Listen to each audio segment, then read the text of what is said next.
In 1964, the U.S. government published the very first official list of endangered species. The list included the now extinct ivory-billed woodpecker and the critically endangered Florida panther. But there's one species whose story has taken a surprisingly hopeful turn nearly 60 years later. This is the story of the Florida snail kite. Related to hawks and eagles, the snail kite is a large bird of prey that lives in Florida's wetlands. The males are charcoal gray and the females are dappled with brown and white.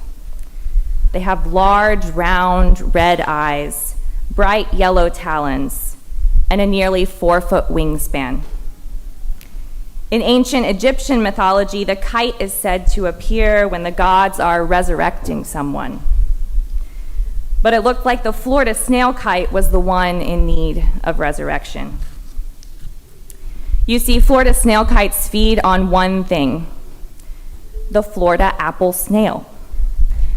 And that's where the problem started. By the end of the 1990s, much of the Florida Everglades had been drained or disrupted by industrial agriculture.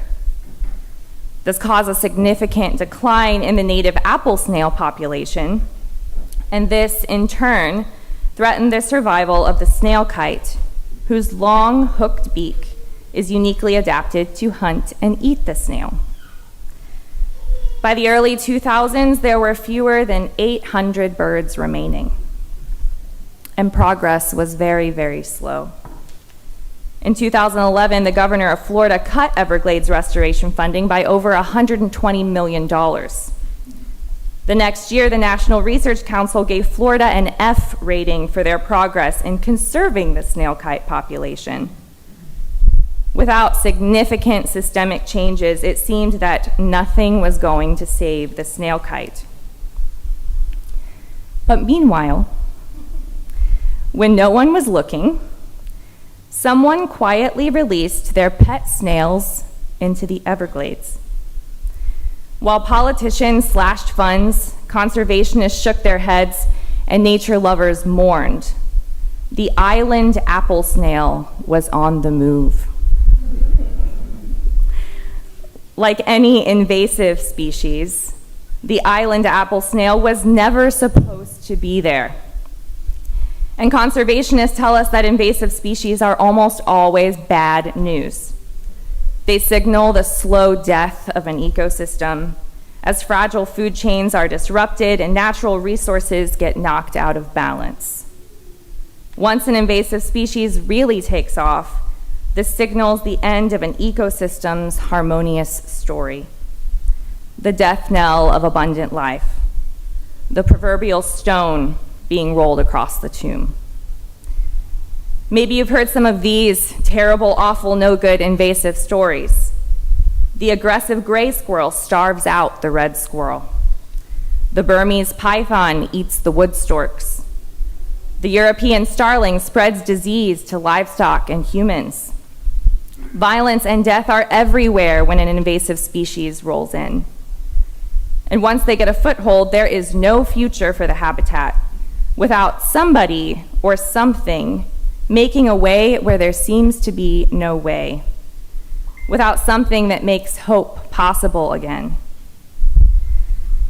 So you can imagine my shock when I recently read the headline, "In Florida, an invasive snail is helping save an endangered bird." Last month, conservationists reported that there are now over 3,000 snail kites living in Florida's wetlands, compared to less than 800 20 years ago, and their numbers are growing. All because someone dumped their pet snails in the Everglades, and the snails decided to make the best of it. All because something that never should have happened did happen, and it made hope possible.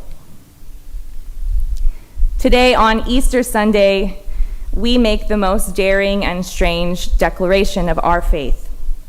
We declare that something that never should have happened did happen. Jesus was dead, and now he is alive.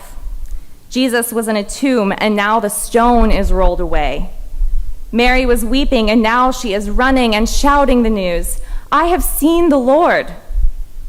As Christians, our story is now marked forever, not by death, but by abundant life. The death knell became Easter bells. If that first Easter had a headline, maybe it would read, "In Judea, an invasive resurrection is saving the world." Bishop N.T. Wright notes the invasive nature of the Easter story by calling it strange. Strange because throughout most of the gospel stories, the writers nearly constantly draw on Hebrew scriptures to legitimize Jesus' ministry. But when they get to Easter, all the theological commentary suddenly falls away. They let the resurrection speak for itself. The disciples were just as surprised as we are that Jesus, dying as a human in a mortal body, could rise from the dead. The bodily resurrection of one person was never part of the messianic narrative. The Messiah was supposed to come back at the very end and resurrect all people, not roll out of a tomb 3 days after being murdered. For the disciples, the death of Jesus was never meant to signify anything other than the world's cruelty. They couldn't see the resurrection coming because it defied everything they understood about the natural world and everything they believed about God. So in the moments before the resurrection, Jesus' community was grieving not only the death of a friend, but the death of hope. They were witnesses and victims of extraordinary oppression and violence. They thought that Jesus was going to start a revolution, that he would create a habitat in which all could thrive. As long as Jesus could just stay alive, abundant life was on the horizon.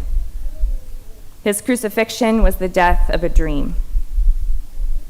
In those days and nights before resurrection, the disciples were an endangered species with no hope in sight. But something was happening in the shadows.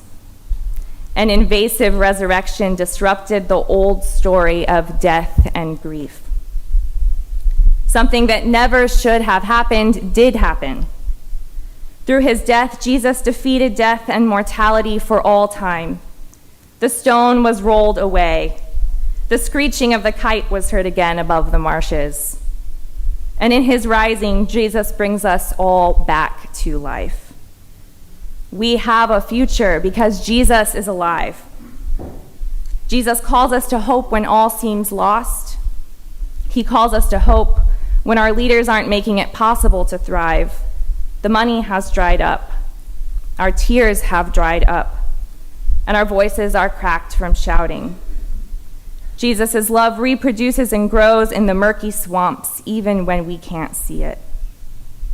The risen Christ descended into hell and defeated evil, rose to heaven and sits at the right hand of God, stands with us in the garden as we weep for all that is lost. He is the one who brings us out of our tombs into the bright light of day and tells us that he is building something new. He will give us good things to eat and friends on our way. We are called today to abundant life because Jesus is alive. We are called to harmony with our siblings because Jesus is alive. We are called to love with an invasive and persistent love because Jesus is alive. We are called today to dare to hope for resurrection in the graves and swamps and dark valleys of our world and of our lives. O death, where is thy sting? O hell, where is thy victory? Snails, kites, and an empty tomb remind us that things that defy the odds can also be true. A future is possible. An invasive snail made conservationists rejoice. And a God whose death defeated death changed everything. Christ is alive. Hope is alive. Alleluia. Alleluia.